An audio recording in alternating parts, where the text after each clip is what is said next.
What's up guys, my name is Brandon. In this video I will be discussing the crazy story on how Larry Bird actually got drafted by the Boston Celtics and almost became an Indiana Pacer instead of a Boston Celtic legend. I'll break that down in this crazy wild story. You don't want to miss it. Kick back, relax, and let's get on with the video.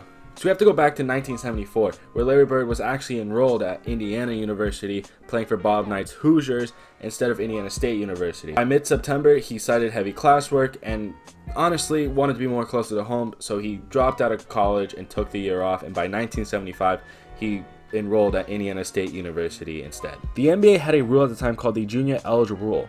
This allowed a college player to be drafted when the player's original draft class was graduating and giving them 1 year to sign a contract, even if they went back to college. And because Larry dropped out in 1974, this made him eligible to be drafted in the 1978 NBA draft. What makes the story even crazier is the fact that, like I said in the intro, Larry Bird could have been an all-time Pacer legend instead of a Boston Celtic legend. Back then, there was no lottery system, meaning that the team with the worst record would be able to get the #1 overall pick if they just sucked enough. The Indiana Pacers in 1978 finished with the record of 31-51, which meant that they would have been awarded with the #1 overall pick. The Indiana Pacers desperately wanted Larry Bird to forego his senior year at Indiana State University and wanted to select him with the #1 overall pick. They were trying to convince him to leave and declare for the draft, and after failed attempts of persuading Bird, the Indiana Pacers traded down with the Portland Trail Blazers and got the #3 pick in the draft. This meant that Indiana could have still drafted Bird at the #3 pick, but instead they took Ricky Robbery, a 6'11 center who averaged 7.6 points and 4.7 rebounds for his entire career and ended up only playing 1 season with the Indiana Pacers.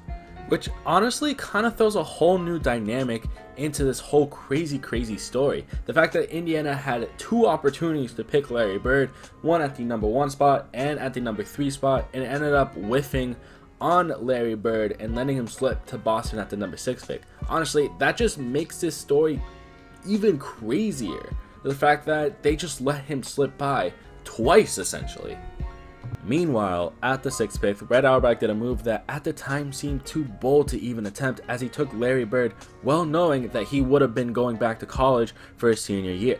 This move was seen as bold, as the Celtics had before the 1979 NBA draft to negotiate a contract with Larry Bird. If Larry wanted to, he could have just declined any offer and could have ended up being drafted by another team if he didn't want to go with the Boston Celtics.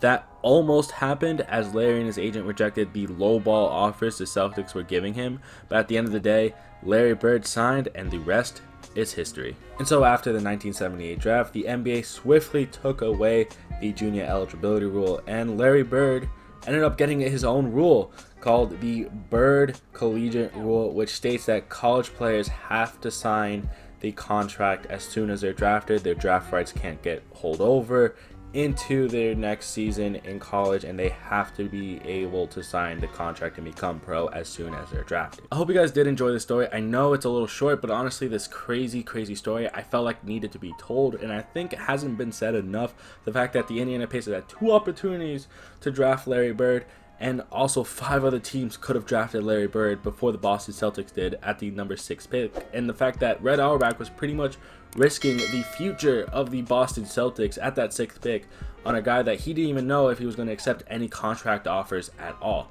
But at the end of the day, Larry Bird did accept a contract offer from the Boston Celtics, and the rest is history. But I hope you guys did enjoy, and thank you guys so much for sticking around if you've made it up to this point. I know this is like crazy for me to talk about at the moment, but we are honestly killing it right now. At the time of recording, we're at 500 subs, which is honestly crazy because about a week ago we were sitting at 120 subs. So the fact that we've grown by over 380 subs is honestly incredible. So if you did like this type of video, be sure to hit a like. If you want to see more videos like this where I have to do a little more research and give you guys crazy NBA stories, let me know in the comment section down below.